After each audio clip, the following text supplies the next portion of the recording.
मैं तुम्हारे लिए क्या लेकर आया हूँ। हाँ बोलिए, क्या हुआ? और इस पैकेट में क्या है? खुद ही देख लो, ये लो खोलो। इसमें तो साड़ी है जी।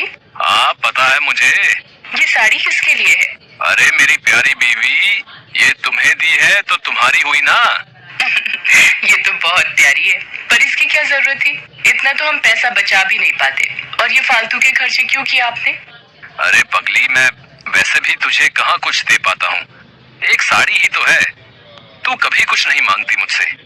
आज थोड़ा धंधे में मुनाफा हुआ तो सोचा आज तेरे लिए एक साड़ी ले चलता हूँ। बहुत दिन से तुझे कुछ दिया ही नहीं। मैं जानती हूँ हालातों को, तभी तो आपसे कुछ नहीं मांगती। चल अब ये बेकार की बातें बंद कर और इसे पहन कर दिखाओ, देखूं तो इसमें मेरी बीवी कितनी सुंदर दिखती है। शीतल साड़ी पहनने अंदर चली जाती है और थोड़ी देर में साड़ी पहनकर बाहर आती है। आहा, देखा साड़ी कितनी सुंदर लग रही है तुझ पर। ये रंग तुझ पर बहुत खिल रहा है। इसी तरह हंसी खुशी से दिन बीत रहे थे। अचानक से राजेश की पत्नी शीतल बीमार हो जाती है और डॉक्टर की फीस और दवाइयाँ देते देते राजेश को अपना ऑटो बेचना पड़ जाता है। अब तो मेरे पास पैसे भी खत्म हो गए और शीतल की तबीयत में कोई सुधार भी नहीं हो रहा। अब पैसे कहाँ से आएंगे? शीतल को इस हालत में नहीं देखा जाता। ऐसा करता हूँ, अपना ऑटो बेच देता हूँ। राजेश ये सोचकर अपनी ऑटो लेकर एक दुकान पर पहुँचता है। भाई मुझे ये ऑटो बेचना है। क्यों भाई, इस ऑटो में कोई खराबी है? ऑटो में कोई परेशानी नहीं है, मुझे पैसों की सख्त जरूरत है। मेरी बीवी बहुत बीमार है और मुझे पैसों की जरूरत है, इसलिए मुझे ऑटो बेचना पड़ रहा है। अरे भाई, अगर ऑटो बेच दोगे तो घर का खर्चा कैसे चलाओगे? हाँ, पर बीवी की तबीयत भी तो देखनी है। उसकी दवाइयों के लिए मेरे पास पैसे नहीं है और मुझे कुछ समझ में नहीं आ रहा है कि अब क्या करूं। अरे भाई, एक काम कर सकते हैं आप, ऑटो बेचकर एक रिक्शा ले लो, जिससे कुछ पैसे भी मिल जाएंगे और तुम घर चलाने के लिए रिक्शा भी ले लोगे। क्या समझे? बात तो तुम सही कह रहे हो भाई। राजेश बात मान जाता है। राजेश ऑटो बेचकर एक रिक्शा ले लेता है और दिन रात उस पर मेहनत करता है। वहाँ राजेश की पत्नी की तबीयत अचानक खराब हो जाती है और वो उसे हॉस्पिटल लेकर जाता है। डॉक्टर साहब, मेरी पत्नी को एक बार देख लीजिए, उसकी तबीयत बहुत खराब है। ठीक है, इसे मेरे केबिन में लेकर आओ। राजेश शीतल को डॉक्टर के केबिन में लेकर जाता है। इनकी तबीयत बहुत खराब है, आप ये इंजेक्शन जल्दी से लेकर आइए, वरना मैं कुछ नहीं कर पाऊंगा। राजेश के पास पैसे नहीं थे। थोड़े से पैसे लेकर राजेश दवाई की दुकान पर जाता है और इंजेक्शन लेने के लिए पैसे देता है।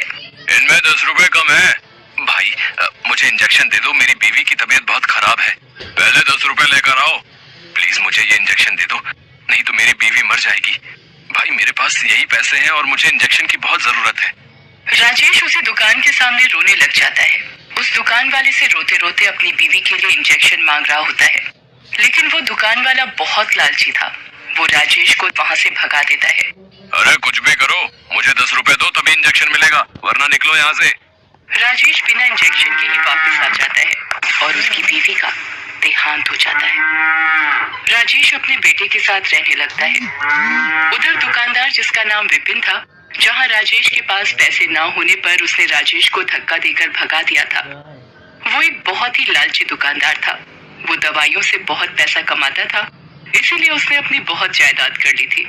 आजकल धंधे में बहुत कमाई हो रही है, हर माल में मुनाफा हो रहा है। अब एक काम करता हूँ कि एक प्लॉट और ले लेता हूँ। हाँ। विपिन घर पहुँचता है और प्लॉट लेने की सोचता है। पापा पापा। तभी विपिन को अपने बेटे की आवाज सुनाई देती है और भाग कर जाता है तो देखता है कि उसका बेटा जमीन पर बेहोश पड़ा है। वो अपने बेटे को लेकर अस्पताल पहुँचता है। अब डॉक्टर साहब देखो, अब मेरे बेटे को क्या हो गया है?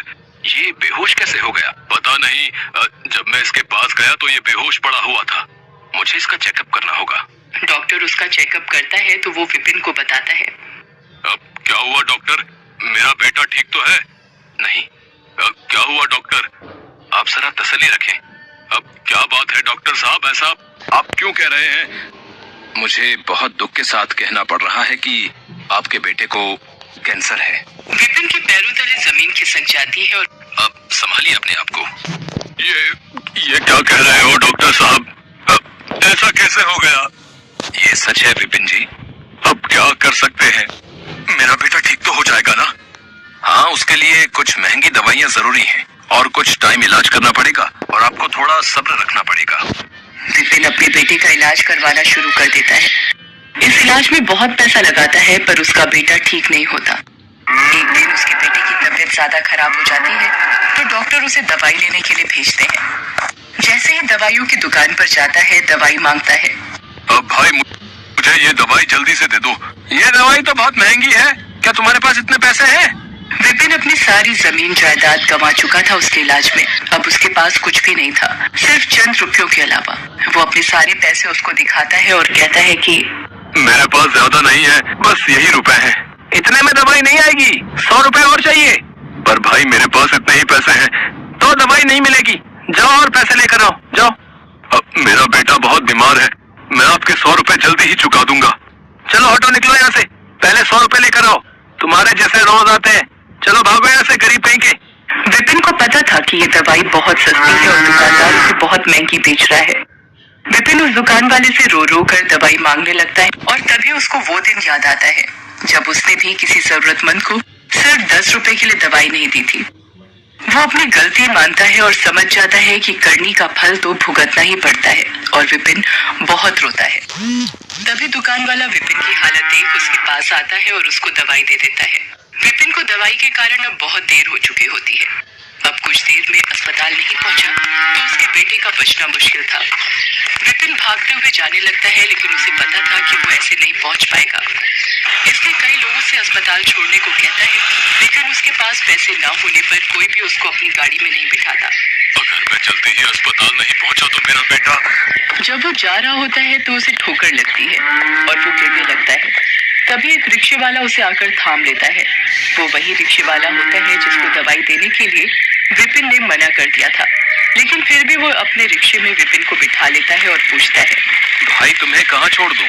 मेरा बेटा अस्पताल में है, मुझे वहाँ जल्दी पहुँचना है, लेकिन मेरे पास पैसे नहीं हैं।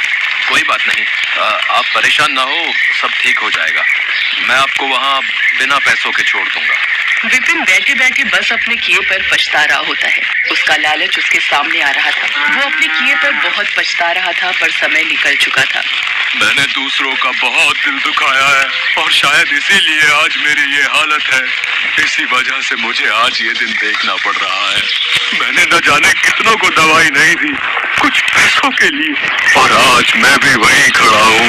आज मेरे पास भी पैसे नहीं है और दवाई की जरूरत है।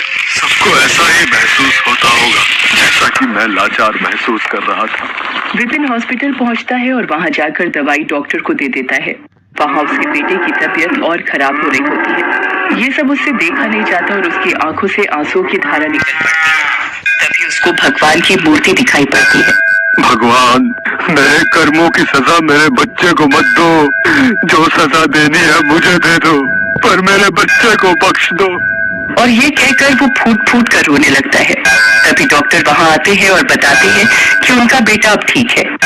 विपिन राहत की सांस लेता है और उसके कुछ समय बाद विपिन का बेटा ठीक होकर घर आ जाता है।